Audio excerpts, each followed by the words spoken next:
यह कहानी है शिवानी की। शिवानी की शादी दिल्ली में हुई थी। शिवानी के परिवार में उसका पति राजेश और 2 छोटे छोटे प्यारे से बच्चे थे। शिवानी का पति बहुत ही समझदार और सहनशील व्यक्ति था। वहीं दूसरी तरफ शिवानी बहुत ही खर्चीली थी। शिवानी को महंगे महंगे रेस्टोरेंट में जाकर खाना खाना, महंगे महंगे कपड़े पहनना और अक्सर पार्टियों में जाकर अपनी सहेलियों के साथ टाइम बिताना बहुत अच्छा लगता था। और इसी वजह से शिवानी घर में सबसे ज्यादा फिजूल खर्च करती थी। वह बिना सोचे समझे कहीं भी पैसे खर्च कर देती थी। शिवानी के पति राजेश ने कई बार उसको समझाया कि ज्यादा फिजूल खर्ची नहीं करनी चाहिए, लेकिन शिवानी थी कि राजेश की एक नहीं सुनती थी। ये देखिए राजेश जी, कितनी सुंदर साड़ी लग रही है।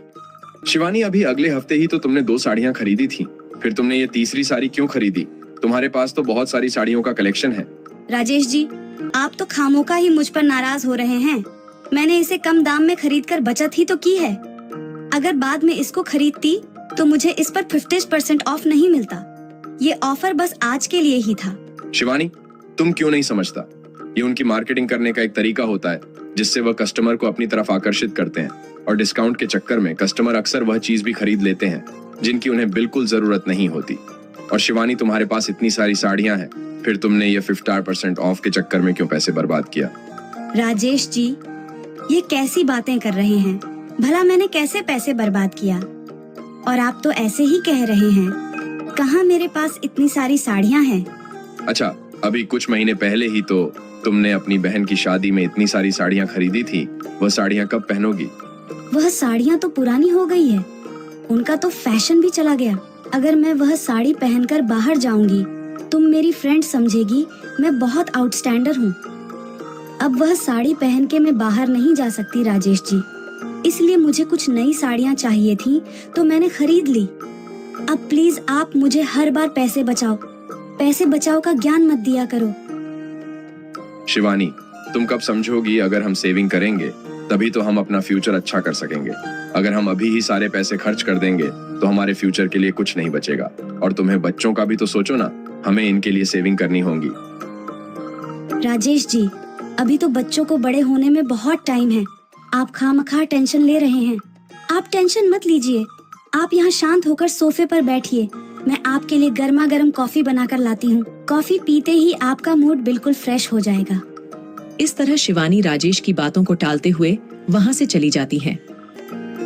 अगले दिन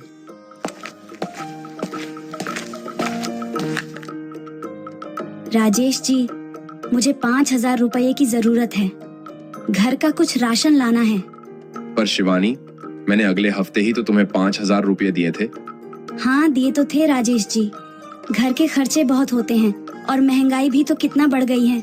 आपको क्या पता घर चलाने में कितने पैसे लगते हैं। शिवानी, 5,000 रुपये बहुत होते हैं। तुमने पूरे पैसे एक हफ्ते में ही खर्च कर दिए।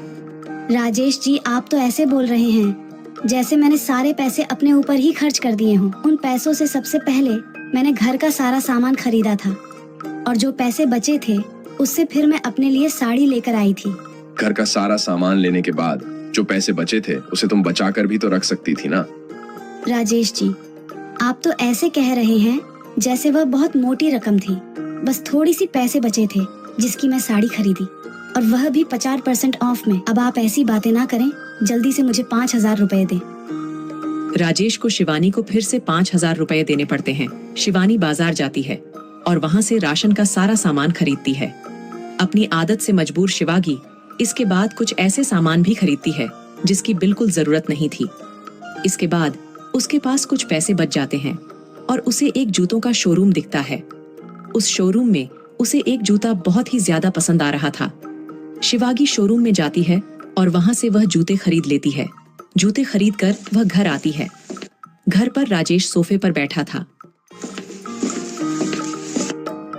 शिवानी, आ गई तुम? मैं कब से तुम्हारा वेट कर रहा था। हाँ राजेश जी, वह घर का कुछ सामान लेने गई थी तो बस वहीं पर समय लग गया। राजेश जी को जूते के बारे में बताऊं कि नहीं?